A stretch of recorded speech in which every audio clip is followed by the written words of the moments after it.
to Mia talk about herself the whole evening. I get to be class president soon. After all, nobody can compare to me. And we also have a young student teacher at our school. He's so cute. At the end of the evening, Dad suggested we go on a ride designed for 4 people. My parents and my sister calmly walked into the cabin, but the operator didn't want to let me through.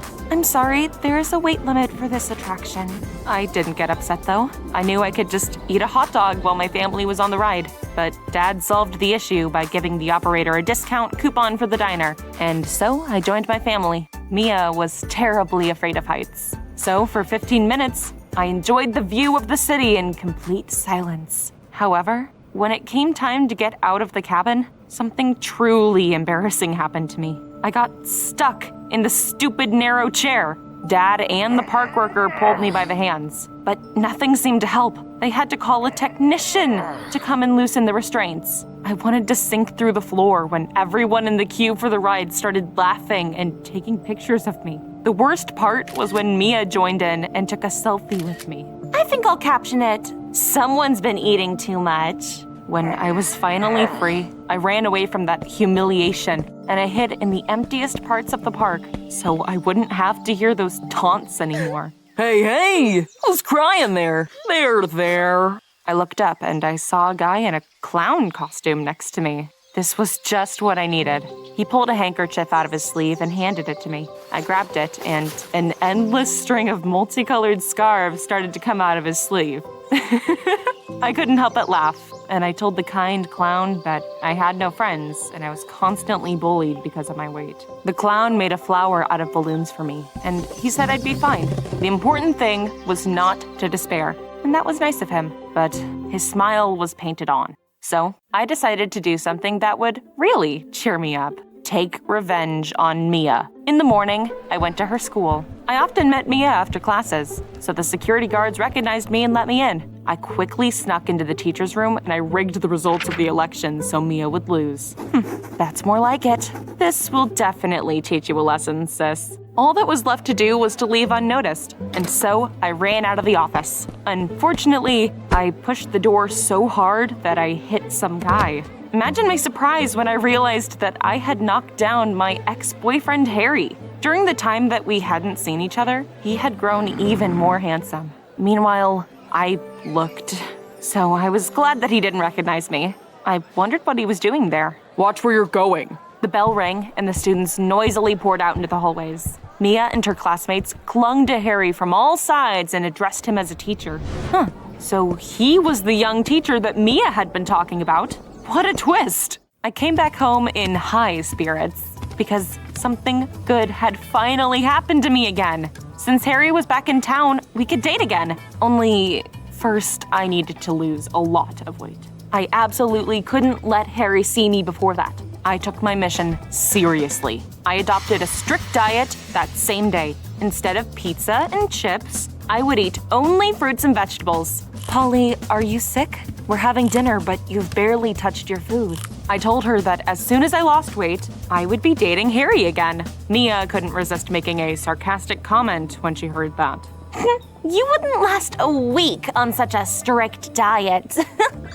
Yeah, we'll see. The next day, Mia came back from school angry and upset because she had lost the election. And to cheer herself up, my sister decided to ruin my mood. Mia saw how hard it was for me to follow the diet, but she still brought home fast food from our diner, and she started to devour it in front of my eyes while I was failing to enjoy an apple.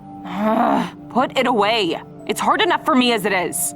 Sounds like a you problem. You're gonna snap soon anyway. Might as well happen now. I got so angry at my sister, and I told her that she had lost her election thanks to me. You always get lucky. So how about you feel what it's like to be a loser for once in your life? We argued until our parents came home, and then we locked ourselves in our rooms. I wasn't ashamed at all, though. Mia had never been denied anything in her entire life. Someone had to put her in her place. Although it wasn't easy, I lasted on the diet for 2 weeks. Finally, I decided to weigh myself and see the results. But the thing was, impossible! I gained even more weight? I was gonna start crying, but suddenly I felt Mia's hand on my shoulder. Oh, don't give up, Polly. It's just that a diet alone isn't enough. And Mia suggested running together in the mornings. I hadn't expected her to support me like this, and I felt really happy. So the very next morning, we went for a run in the park. Mia floated along like a butterfly, but every movement was hard for me. I even fell into a puddle once. And then the most terrible thing possible happened. Harry was at the park. Mia greeted him happily and thanked him for telling her about the benefits of morning running. My fat sister and I also wanted to follow your example. Harry stared at me. This time, definitely recognized me. Polly? It can't be. What happened to you? And that's when it dawned on me that Mia's support was fake. She had taken me for a run so that Harry would see me. If it hadn't been for Harry being there, I would have pounced on her. Let's have dinner this weekend and catch up. Even though Mia had set me up, everything had turned out pretty well. Harry asked me out on a date. Maybe I shouldn't have worried about the diet so much. I bought a new dress of Harry's favorite color for the dinner, and on the evening of the date, I spent 2 hours making my hair and putting on my makeup. Now I just have to put on the dress and I'll be ready. I felt that something was wrong at once. I couldn't zip up the dress, and then I actually heard it rip while I was wearing it. Was I still gaining weight? I decided I was not gonna let it ruin my evening, and I went to the date in ordinary clothes. But things didn't go according to plan. Harry, I'm so glad you're back. We can start dating again. Yeah, I'm glad to see you too, but you don't actually think I'm gonna date someone like you, right? Someone like me?